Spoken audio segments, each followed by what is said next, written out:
Deep in the heart of Havana, inside a legendary cigar factory, there's a tradition that's 150 years old. But it's not just being continued. Oh no, it's being completely turned on its head. This is a story about ashes, rum, and the incredible power of memory. Hola, bienvenidos al universo del escritor estoico Edo Cruz. We're about to step inside the world-famous Partagas factory.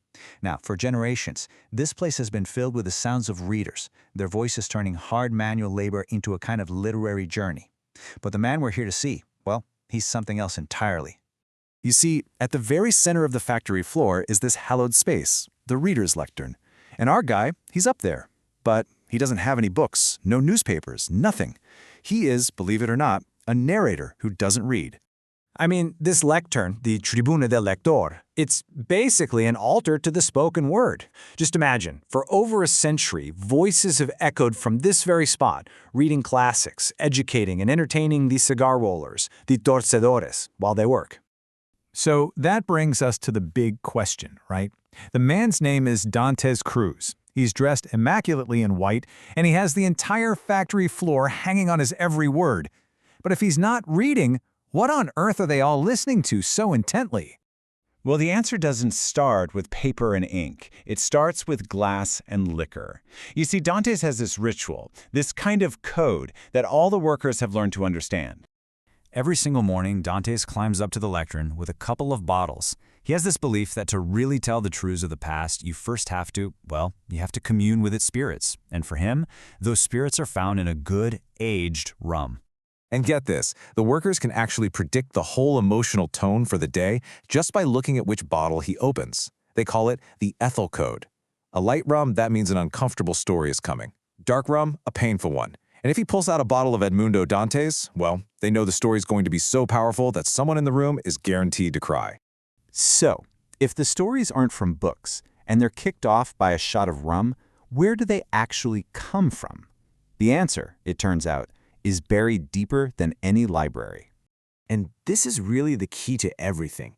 He isn't just making things up.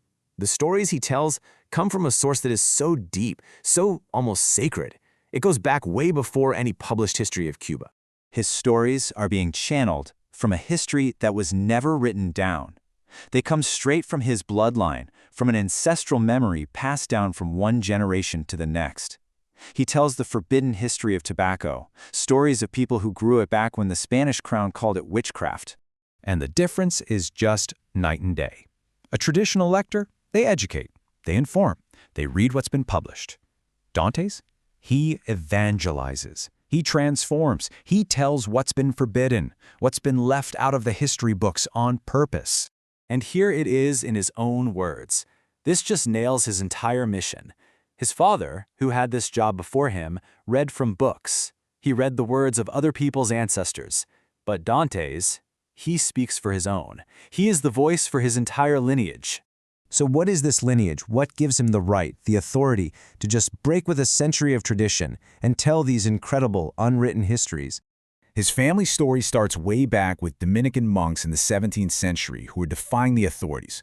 It's got an ancestor who was martyred in a tobacco rebellion, and it leads right through his own father, who, by the way, read the Count of Monte Cristo 53 times from this exact spot, to Dantes today, who inherits the job but completely transforms it. And you know, this whole thing has a really deep philosophical root. His ancestors, these monks, they didn't see tobacco as some kind of sin. They saw it as a terrenal sacrament, a sacrament of the earth. So for them, growing it in secret was an act of rebellion, both spiritual and economic. And that is where Dantes gets his authority. So you take all of that, the rum, the ancestral memory, this incredible lineage of rebels, and it all comes together in his final role. He's the end of the line. He's the last guardian of this strange, beautiful tradition. Dantes doesn't even see himself as just a storyteller. He's an archivist, a living, breathing archive of tobacco memory. He's the caretaker of all the truths that were too messy, too rebellious, or maybe just too painful to make it into the official records. And he carries this weight with this amazing stoic grace. He's embraced what they call amor fati, a love of one's fate. He's not naive. He knows that someday soon podcasts and speakers and automation are going to replace him. He knows he's the last one, and he just accepts it, determined to make every single day count. And this is really his core belief right here. It's the whole philosophy that drives him. He knows the lectern might go silent one day, but he truly believes that the truths he's sharing will live on. They'll just change their form, they'll mutate, and they'll survive in the memories of these workers. And that really leaves you with a big thought, doesn't it? Dantes Cruz has given his life to being the archivist for his people and his craft. And it just makes you wonder, every family, every community, every single one of us has a story. Who's the guardian of yours?